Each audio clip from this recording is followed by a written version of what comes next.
Hello friends, my name's Emile. Now, what is the perfect car? No, we're not talking about your favourites. We are talking about a car which can literally do anything you ask of it. Any ideas to what that car could be? Well, for me, it's this. Audi's estate version of the mad RS4, the RS4 Avant. So, why? Well, it looks great, it's good to drive, it's easy to drive, it has a big boot, it's comfortable, it's safe, and thanks to an all-wheel drive system, it's good in any conditions. Also, it's quick. Very quick. With a 440 horsepower 4.2 litre V8 under the bonnet. This means, despite the weight, it can still accelerate from 0 to 60 miles per hour in 4.7 seconds and cruises up to top whack, which is 187 miles per hour. So just how good is the RS4 on the track? Well, it's very good. Off the line, the RS4 has a great launch thanks to both the all-wheel drive and its excellent close ratio 7-speed gearbox, and acceleration overall is good. Straight line speed is okay, however the car slows down after hitting 120 miles per hour, meaning some rivals are much quicker in this regard.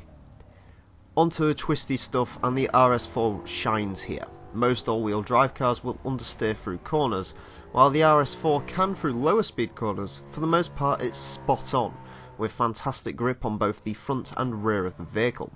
Brakes are decent, and while some rivals do better considering the weight of the vehicle, they do a very decent job.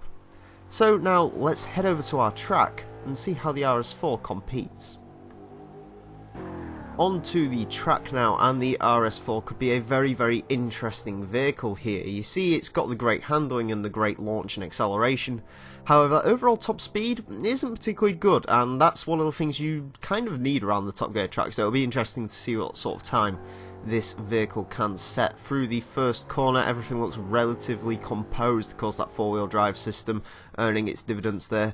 Through the second corner, this is where we could see some of the RS4's understeer, maybe a little bit on the way out, but nothing too much really. The V8 does make a fantastic noise in this vehicle, it's really good. Coming up towards Hammerhead now, let's see how we do here. Braking relatively late into there. Through Hammerhead, will we see any understeer? Not really. The RS4 looks fantastic through there actually. It's one of the better looking vehicles that we've had through Hammerhead. Now up to the follow through. You did have to shave some speed up through here. Surprisingly, the RS4 did have a bit of an understeer issue through the follow through, which you wasn't really expecting through the tyres, and that is pretty quick onto the grass a little bit there.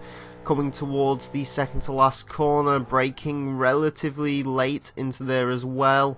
Touches the apex beautifully. Coming around to the last corner now, and straight into first gear, then back into second, because first gear is very short.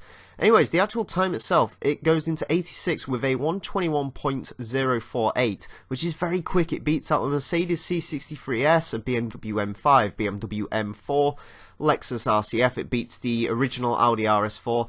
It's not too far off a Tesla and a Ferrari. That is very quick. Anyways friends, I hope I've made my case for the RS4 to be a absolutely perfect vehicle. I highly recommend you try this car out, it's fantastic to drive.